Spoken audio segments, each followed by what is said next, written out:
अध्यक्ष जी, जब मैं पहली बार यहाँ आया था तो हमने देखा देश के होने वाले प्रधानमंत्री उन सीढ़ियों पर माथा रख के आगे बढ़ रहे थे। जब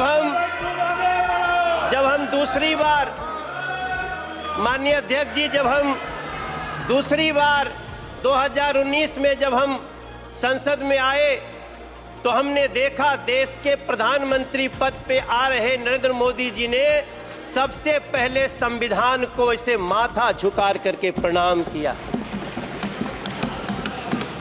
वो दृश्य हमारे लिए, और मैं समझता हूं मेरे सभी साथियों के लिए, हाथ में संविधान लेना भी ठीक है, लेकिन संविधान लहराना और संविधान की पूजा करना दोनों में अंतर है। हमने नरेंद्र मोदी जी को संविधान की पूजा करते हुए देखा है। इसलिए मैं बड़े ही विनम्रता से कहना चाहता हूं, राष्ट्रपति जी के अभिभाषण के बाद मैं जब दिल्ली के ही अपनी कुछ बातें करूंगा, दिल्ली के ही सौभाग्य को देखूंगा, कोई द्वारका एक्सप्रेस पे जाकर के गाड़ी चलाता होगा तब उसको समझ में आता होगा कि सरकार क्या होती है और कैसे लोगों का काम होता है। NH24 पे जाते होंगे, आज दिल्ली मेरठ तक चली गई है अध्यक्ष जी।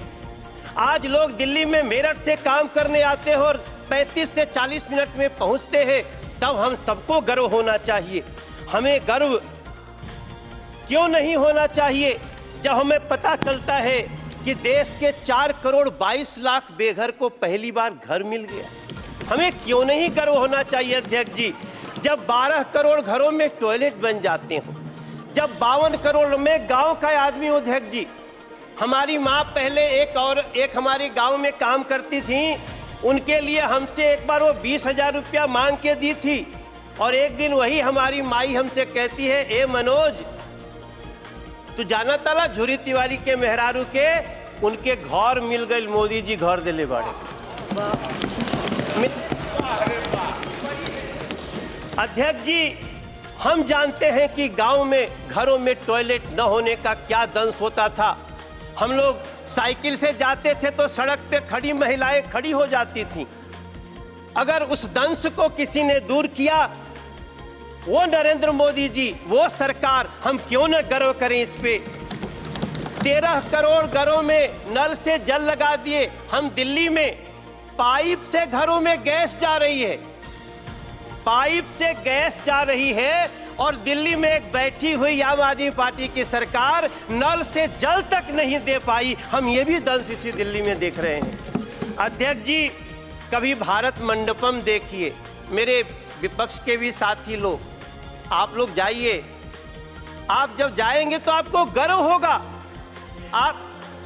आप कभी, हाँ दादा होता है, होगा, आप कभी यशो भूमि को देखिए, आप कभी बाबा साहब भीमराव अंबेडकर स्टडी सेंटर को देखिए। इसी दिल्ली में जिस बाबा साहब भीमराव अंबेडकर को अंतिम क्रिया के लिए 1 कट्ठा जमीन नहीं दिया गया, बुरा मत मानना, नाराज मत होना, उसी दिल्ली के हृदय में नरेंद्र मोदी जी ने 5 एकड़ में बाबा साहब का स्टडी सेंटर बना के दिया है। ये होता है सम्मान संविधान के प्रति और संविधान के बनाने वालों के प्रति। मुझे बहुत वेदना के साथ टीएमसी के एक हमारे सांसद, मेरे प्रिय साथी, आज आपने एक्ट्रेस के नाम पे क्या दिया, क्या एक महिला को, आप देखो, बुरा मत मानना, हाथ जोड़ के, आपको ये बात, इस तरह से महिलाओं का अपमान नहीं करना चाहिए कल्याण दादा, नहीं, हम नहीं करना चाहिए। मैं आपसे प्रार्थना करता हूं, आप कोई एक्ट्रेस को सिर्फ देखने वाली वस्तु महिलाओं को न समझा जाए, हम आपसे प्रार्थना करते हैं। हमें गर्व इस बात का होना चाहिए। अध्यक्ष जी, माफी चाहता हूं। अध्यक्ष जी, मैं खत्म करूंगा। मुझे गर्व तब होना चाहिए जब इस दिल्ली में, अब इस देश में, नहीं, हम गुमराह नहीं कर रहे हैं। अगर आप दादा, कोई बात नहीं दादा, अब इस देश में दादा ऐसा नहीं करना चाहिए। देश के 70 साल के बुजुर्गों को अब वृद्धाश्रम भेजने की आवश्यकता नहीं। खत्म करना।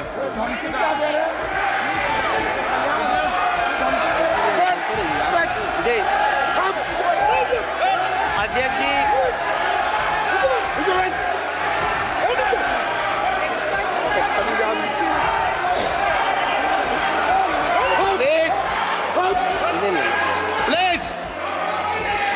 प्लीज जी, ओके,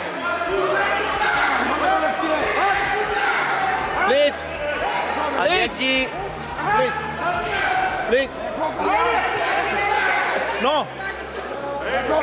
अध्यक्ष जी, हमको गर्व होता है वंदे भारत जैसी ट्रेन में बैठकर। हमको गर्व होता है जब 70 साल के बुजुर्ग को अब किसी वृद्धाश्रम भेजने की जरूरत नहीं पड़ेगी, हम उसका इलाज कराने के लिए मोदी सरकार खड़ी रहेगी। हमें तब गर्व होता है अध्यक्ष जी। हमें गर्व होना चाहिए जब भ्रष्टाचारियों पर नकेल हो। इसलिए मैं प्रार्थना करता हूं अपने सभी साथियों से कि हो सके तो, हाँ गाना तो गाते हैं दादा, हम आप सभी से प्रार्थना कर, अब आज जब यहाँ से हम निकलते हैं तो हमें अपने माँ के नाम से एक पेड़ लगाने का एक अभियान जो शुरू हुआ है उसमें साथ देना चाहिए। चलिए मिलकर के माँ के नाम से एक पेड़ लगाते हैं। दादा, माँ के नाम से आप ही लगा दो। कल्याण जी, माँ के नाम से एक पेड़ लगाइए।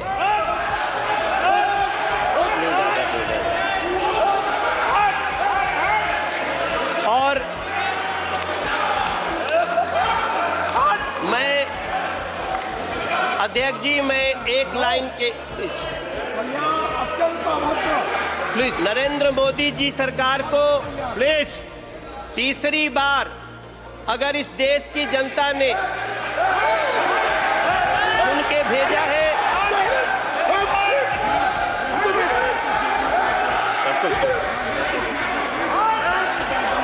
अध्यक्ष जी,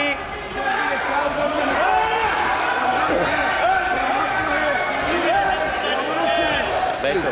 प्रसून जी, अध्यक्ष जी, प्लीज मैं दो पंक्ति के साथ अपनी वाणी को विराम देने जा रहा हूं।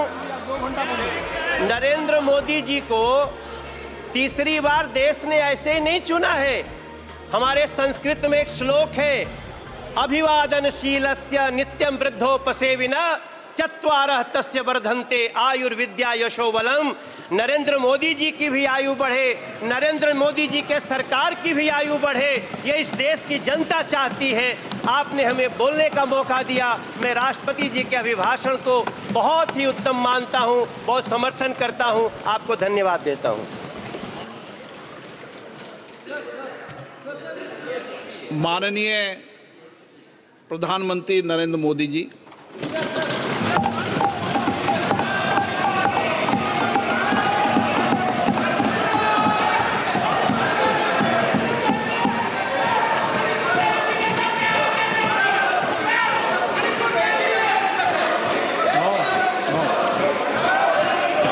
मणिपुर के बोलिए, एक बार एक स्पीकर बोलिए।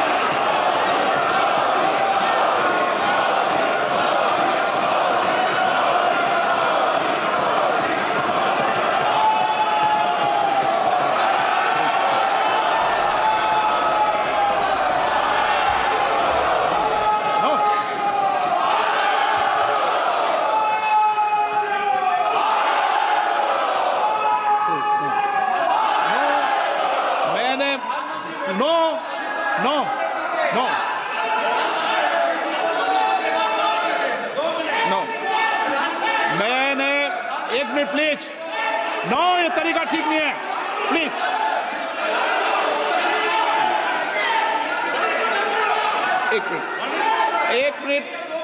एक मिनट बैठिए प्लीज, बैठिए 1 मिनट, बैठिए प्लीज, प्लीज बैठिए, एक मिनट बैठिए बैठिए बैठिए। ऑनरेबल मेंबर्स, माननीय प्रधानमंत्री जी बोलेंगे। मणिपुर के मैंने एक माननीय सदस्य को पहले ही बोलने का मौका दे दिया था। उनकी पार्टी से 9 मेंबर बोले हैं, बताइए इनको 9 मेंबर बुलाए आपने।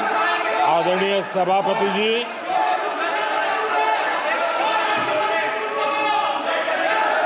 मैं राष्ट्रपति जी के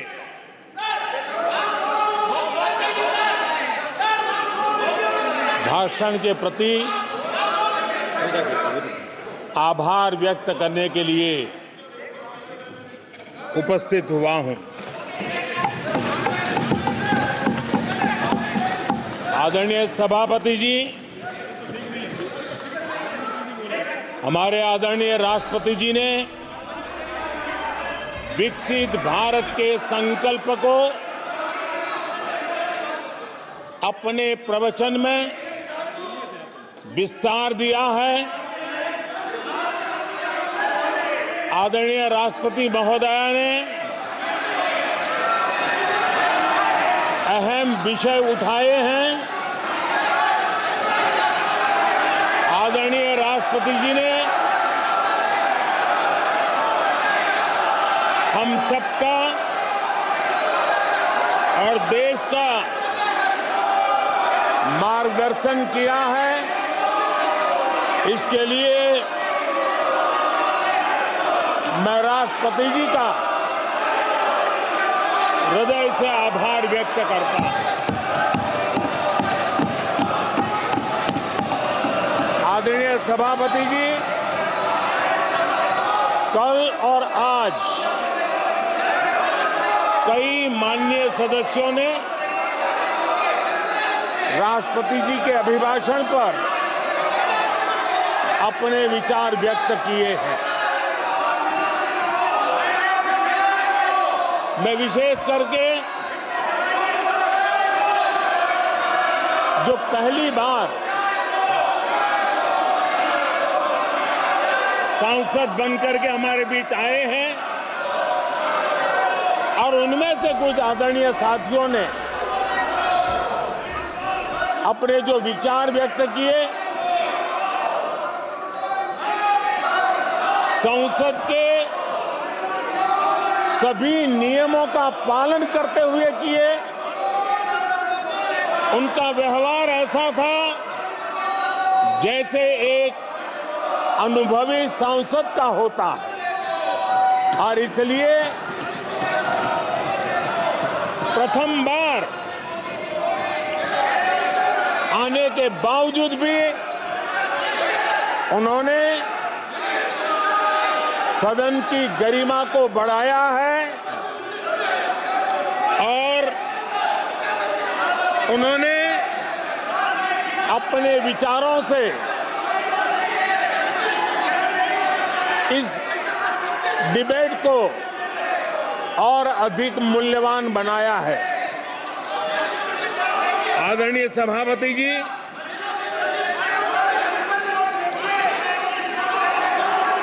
देश ने एक सफल चुनाव अभियान को पार करते हुए विश्व को दिखा दिया है कि ये दुनिया का सबसे बड़ा चुनाव अभियान था। देश की जनता ने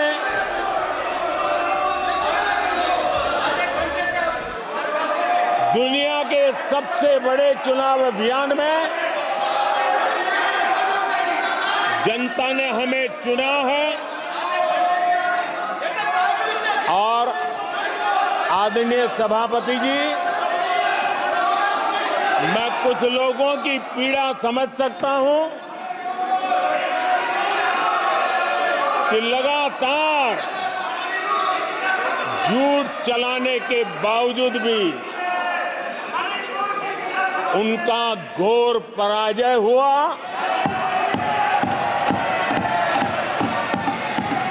और लोकतंत्र के माननीय प्रतिपक्ष के नेता, ये शोभा नहीं देता आपको। आपको पर्याप्त समय पर्याप्त अवसर दिया है। ये शोभा नहीं रहता।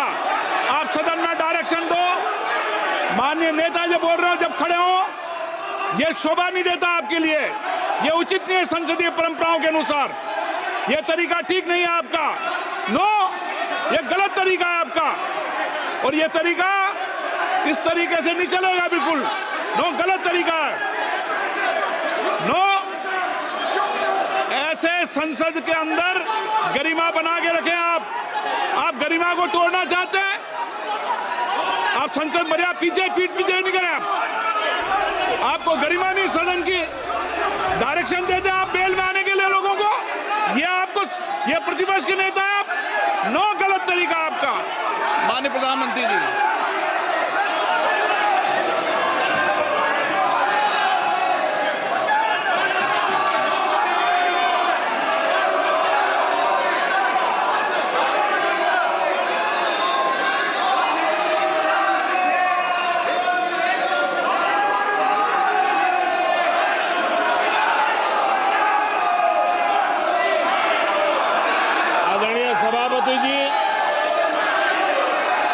विश्व का सबसे बड़ा चुनाव अभियान और उसमें भारत की जनता ने हमें तीसरी बार देश की सेवा करने का मौका दिया है। ये अपने आप में लोकतांत्रिक विश्व के लिए बहुत ही महत्वपूर्ण घटना है, बहुत ही गौरवपूर्ण घटना है। आदरणीय सभापति जी, हमें हर कसौटी पर कसने के बाद देश की जनता ने ये जनादेश दिया है।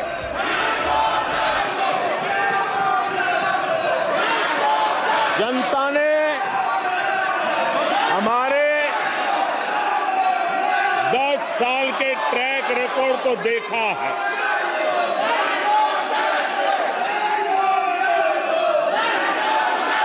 जनता ने देखा है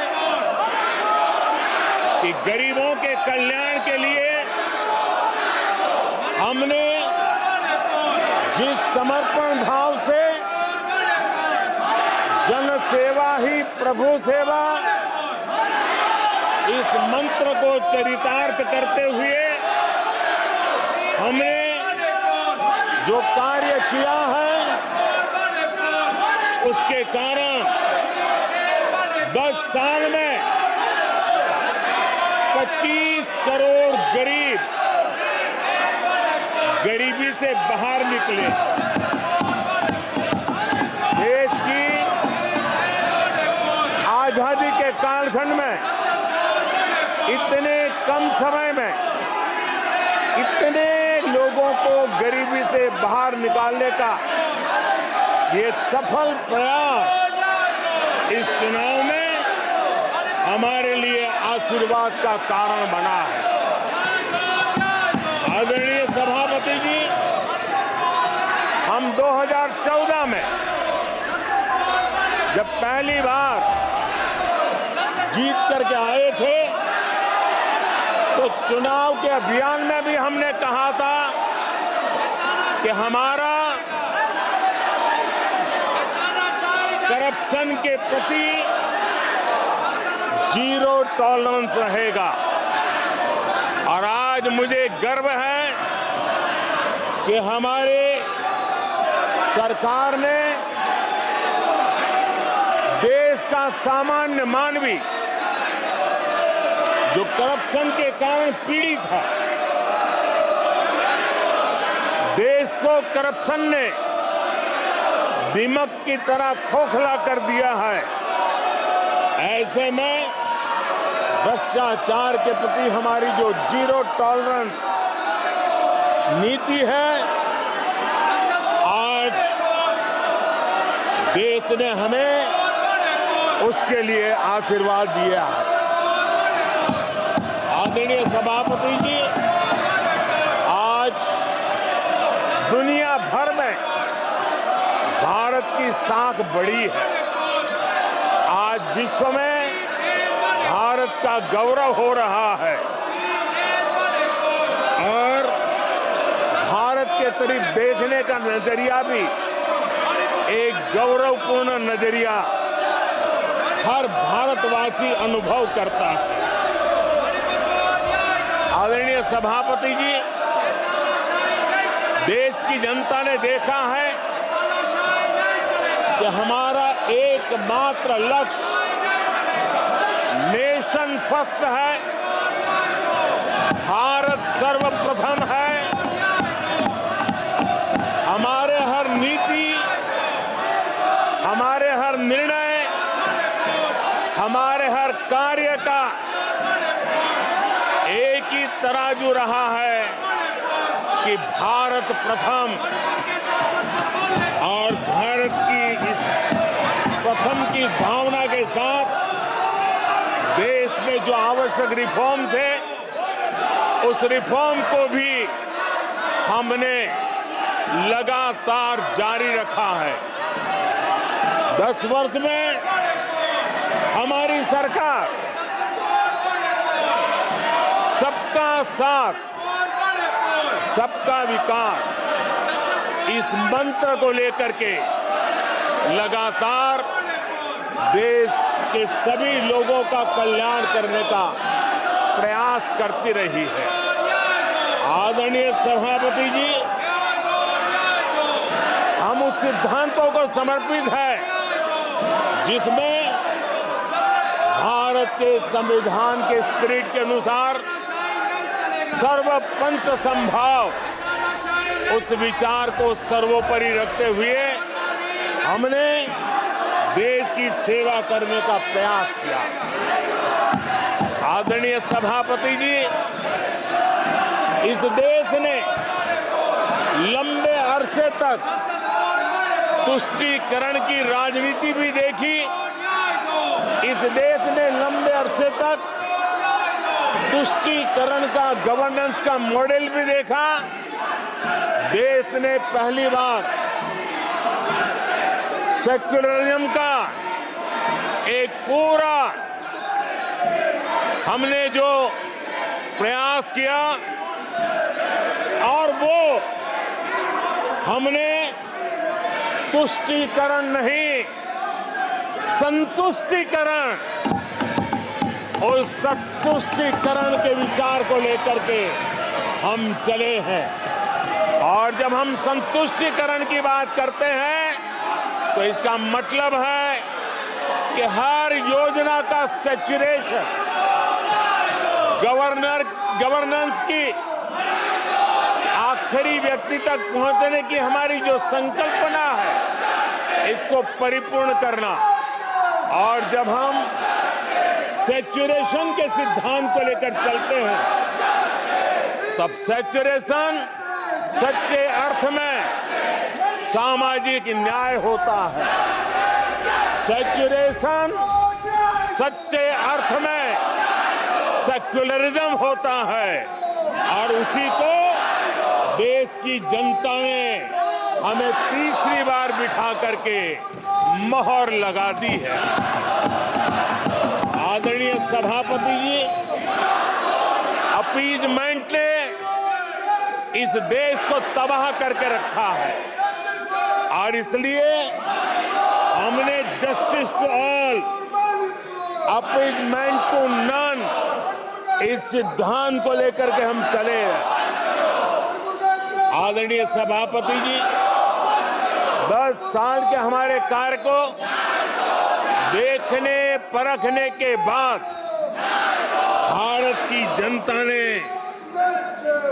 हमारा समर्थन किया है। आदरणीय सभापति जी, हमें फिर एक बार 140 करोड़ देशवासियों की सेवा करने का मौका मिला है। आदरणीय सभापति जी, इस चुनाव ने इस बात को सिद्ध किया है कि भारत की जनता कितनी परिपक्व है भारत की जनता कितने विवेकपूर्ण रूप से और कितने उच्च आदर्शों को लेकर के अपने विवेक का सद्बुद्धि से उपयोग करती है, और उसी का नतीजा है कि आज तीसरी बार हम आपके सामने, देश की जनता के सामने नम्रता पूर्वक सेवा करने के लिए उपस्थित हुए हैं। आदरणीय सभापति जी, देश की जनता ने हमारी नीतियों को देखा है, हमारी नियत, हमारी निष्ठा, उस पर देश की जनता ने भरोसा किया है। आदरणीय सभापति जी, इस चुनाव में हम जनता के बीच एक बड़े संकल्प के साथ देश की जनता के पास आशीर्वाद मांगने के लिए गए थे, और हमने आशीर्वाद मांगा था विकसित भारत के हमारे संकल्प के लिए। हमने विकसित भारत के निर्माण के लिए एक प्रतिबद्धता के साथ, एक शुभ निष्ठा के साथ, जन सामान्य का कल्याण करने के इरादे से हम गए थे। जनता ने विकसित भारत के संकल्प को चार चांद लगा करके हमें फिर से एक बार विजयी बना करके देश की जनता की सेवा करने का मौका दिया है। आदरणीय सभापति जी, जब देश विकसित होता है तब कोटि कोटि जनों के सपने पूरे होते हैं। देश जब विकसित होता है तब कोटि कोटि जनों के संकल्प सिद्ध होते हैं। आदरणीय सभापति जी, जब देश विकसित होता है तब आने वाली पीढ़ियों के लिए भी एक मजबूत नींव उनके सपनों को पूरा करने के लिए तैयार हो जाती है। आदरणीय सभापति जी, विकसित भारत का सीधा सीधा लाभ हमारे देश के नागरिकों की गरिमा, हमारे देश के नागरिकों के क्वालिटी ऑफ लाइफ का सुधार, ये स्वाभाविक हमें विकसित भारत होने से देश के कोटि कोटि जनों के भाग्य में आता है। आजादी के बाद मेरा देश का सामान्य नागरिक इन चीजों के लिए तरसता रहा है। आदरणीय सभापति जी, जब विकसित भारत होता है तब हमारे गांव की स्थिति, हमारे शहरों की स्थिति, उसमें भी बहुत बड़ा सुधार होता है। गांव के जीवन में गौरव भी होता है, गरिमा भी होती है और विकास के नए नए अवसर भी होते हैं। हमारे शहरों का विकास भी एक अवसर के रूप में विकसित भारत में उभरता है, तब दुनिया की विकास यात्रा में भारत के शहर भी बराबरी करेंगे, ये हमारा सपना है। आदरणीय सभापति जी, विकसित भारत का मतलब होता है कोटि कोटि नागरिकों को कोटि कोटि अवसर उपलब्ध होते हैं, अनेक अनेक अवसर उपलब्ध होते हैं, और वो अपने कौशल्य, अपनी क्षमता और संसाधनों के अनुसार विकास की नई सीमाओं को प्राप्त कर सकता है। आदरणीय सभापति जी,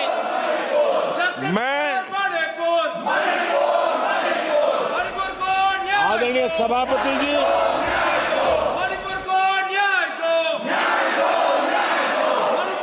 आदरणीय सभापति जी, मैं आज आपके माध्यम से देशवासियों को विश्वास दिलाता हूं, मैं देशवासियों को विश्वास दिलाता हूं कि विकसित भारत के जिस संकल्प को लेकर के हम चले हैं, उस संकल्प की पूर्ति के लिए हम भरसक प्रयास करेंगे, पूरी निष्ठा से करेंगे, पूरी ईमानदारी से करेंगे और हमारा समय का पल पल और हमारे शरीर का कण कण हम देशवासियों को विकसित भारत के सपने को पूरा करने के लगाएंगे। हमने देश की जनता को कहा था 24/7 फॉर 2047। आज मैं इस सदन में ही दोहराता हूं कि हम उस काम को अवश्य पूरा करेंगे। आदरणीय सभापति जी, 2014 के उन दिनों को याद कीजिए। उन 2014 के उन दिनों को याद करेंगे तो हमारे ध्यान में आएगा कि हमारे देश के लोगों ने उनका आत्मविश्वास खो चुका था, देश निराशा की गर्त में डूब चुका था। ऐसे समय 2014 के पहले देश ने जो सबसे बड़ा नुकसान भुगता था, जो सबसे बड़ी अमानत खोई थी, वो था देशवासियों का आत्मविश्वास। और जब विश्वास और आत्मविश्वास खो जाता है तब उस व्यक्ति को, उस समाज को, देश को खड़ा होना मुश्किल हो जाता है। और उस समय सामान्य मानवी के मुंह से यही निकलता था कि वो इस देश का कुछ हो नहीं सकता। उस समय हर जगह पे ये 7 शब्द सुनाई देते थे, इस देश का कुछ नहीं हो सकता। यही शब्द 2014 के पहले सुनाई देते थे। भारतीयों की हताशा के इन 7 शब्द एक प्रकार से पहचान बन गए थे। उस समय आए दिन अखबार खोलते थे तो घोटालों की खबरें ही पढ़ने को मिलती थी और सैकड़ों करोड़ के घोटाले, रोज नए घोटाले, घोटालों से स्पर्धा, ये घोटालेबाज लोगों के घोटाले, इसी का एक कालखंड था।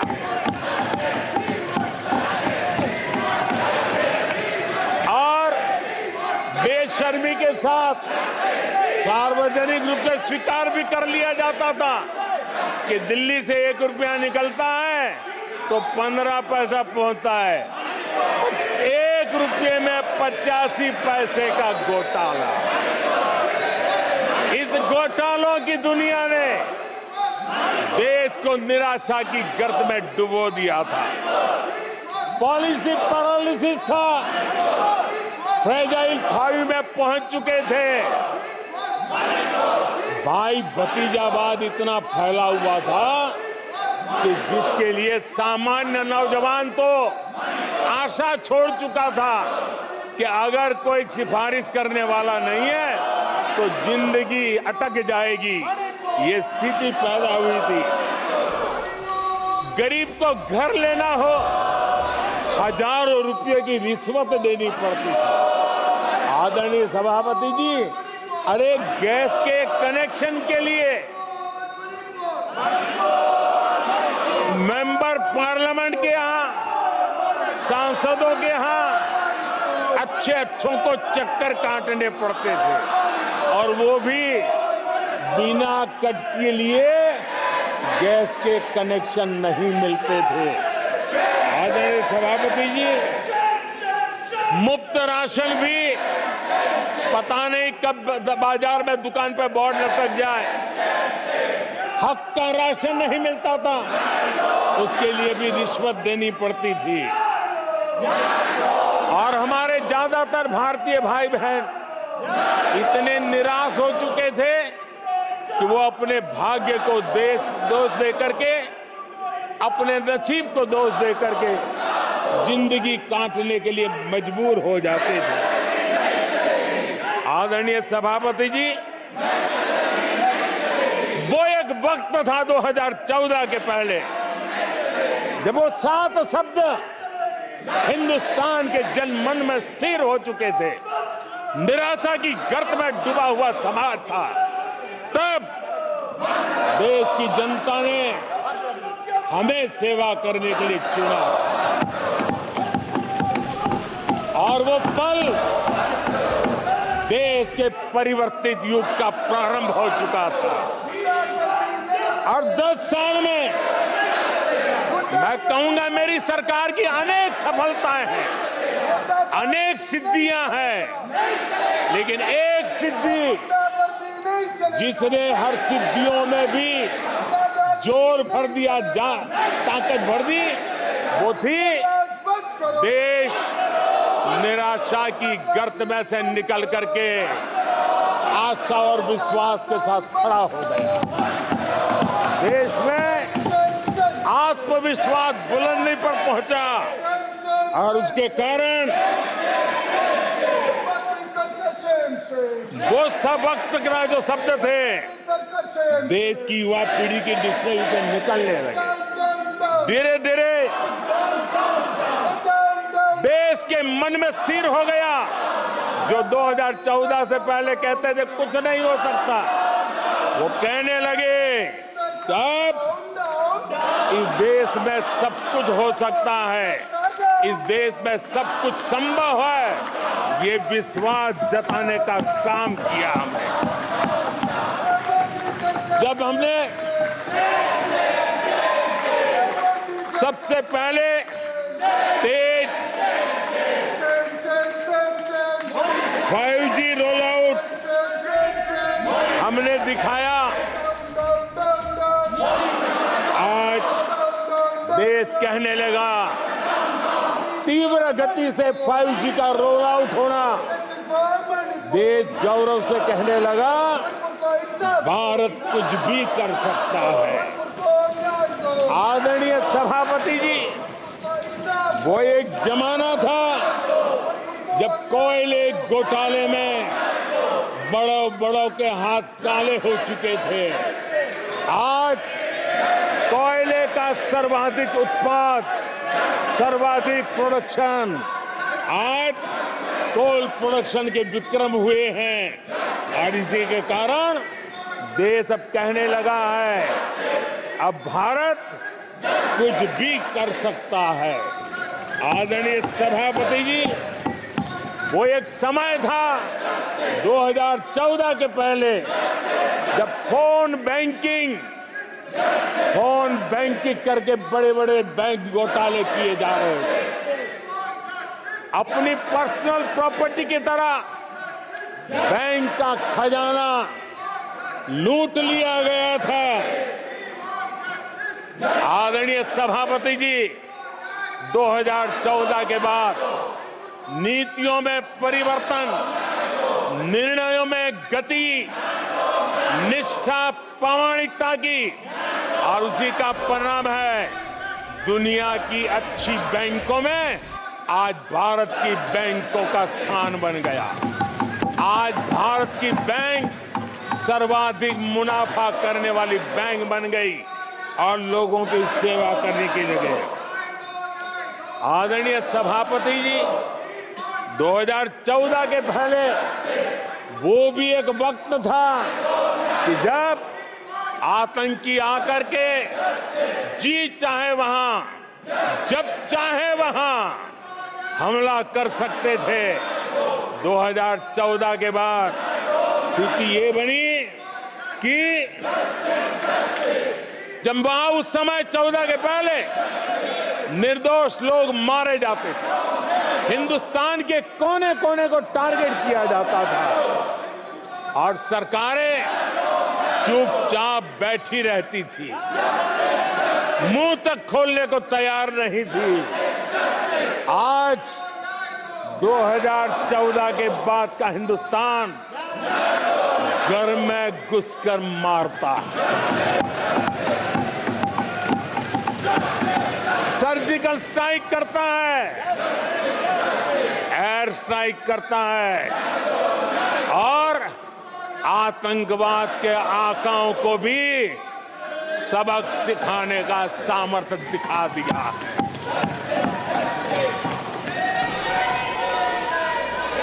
आज आदरणीय सभापति जी, देश का एक एक नागरिक जानता है कि अपनी सुरक्षा के लिए भारत कुछ भी कर सकता है। आदरणीय सभापति जी, आर्टिकल 370 इसकी पूजा करने के वाले लोगों ने, वोट बैंक की राजनीति का हथियार बनाने वालों ने 370 को उसने जम्मू कश्मीर का जो हालात कर दिए थे, वहां के लोगों के अधिकार छीन लिए थे। भारत का संविधान जम्मू की कश्मीर की सीमा में प्रवेश नहीं कर सकता था और यहां संविधान सर पे रख करके नाचने वाले लोग संविधान को जम्मू कश्मीर में लागू करने का हौसला नहीं रखते, बाबा साहब अंबेडकर का अपमान किया करते थे। और 370 का वो जमाना था, सेनाओं पर पत्थर चलते थे और लोग निराशा में डूब करके कहते थे अब तो जम्मू कश्मीर में कोई हो नहीं सकता है। आज आर्टिकल 370 की दीवार गिरी, पत्थरबाजी बंद है, लोकतंत्र मजबूत है और लोग बढ़ चढ़ करके भारत के संविधान में भरोसा करते हुए, भारत के तिरंगे झंडे पर भरोसा करते हुए, भारत के लोकतंत्र में भरोसा करते हुए बढ़ चढ़ करके मतदान करने के लिए आगे आ रहे हैं। ये साफ साफ दिखाई देता है। आदरणीय सभापति जी, 140 करोड़ देशवासियों में ये विश्वास पैदा होना,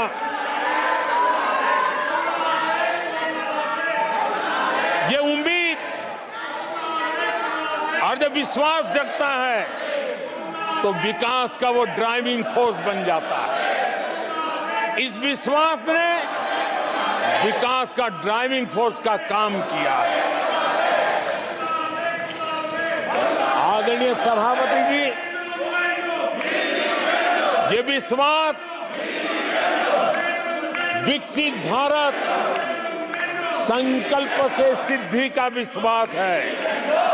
आदरणीय सभापति जी,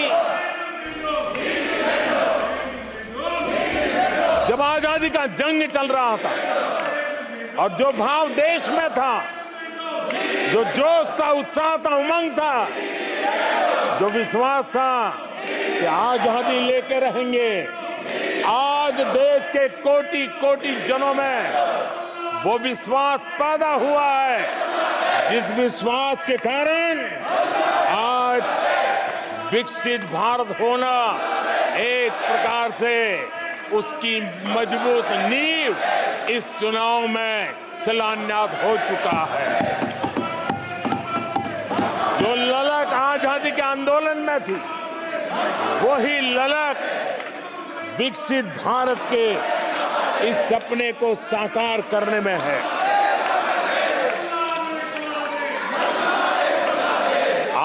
सभापति जी,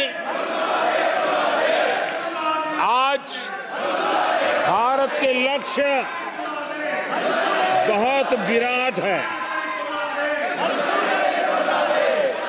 और आज भारत को एक ऐसी स्थिति पर 10 साल में पहुंचा है कि हमें खुद से ही स्पर्धा करनी है, हमें ही अपने पुराने रिकॉर्ड तोड़ने हैं और नेक्स्ट लेवल पर हमें हमारी विकास की यात्रा को ले जाना है। 10 वर्षों में भारत विकास की जिस ऊंचाई पर पहुंचा है वो हमारी प्रतिस्पर्धा का एक मार्ग बन चुका है, एक बेंचमार्क बन चुका है। पिछले 10 साल में हमने जो स्पीड पकड़ी है, अब हमारा मुकाबला उसी स्पीड को और ज्यादा स्पीड में ले जाने का है और मेरा विश्वास है देश की इच्छा को हम उसी गति से पूरा करेंगे। आदरणीय सभापति जी, हम हर सफलता को, हर सेक्टर को नेक्स्ट लेवल तक ले जाएंगे। आदरणीय सभापति जी, 10 सालों में भारत की इकोनॉमी को 10 साल के अल्पकाल में हम 10 नंबर से इकोनॉमी को 5 नंबर पे ले गए हैं।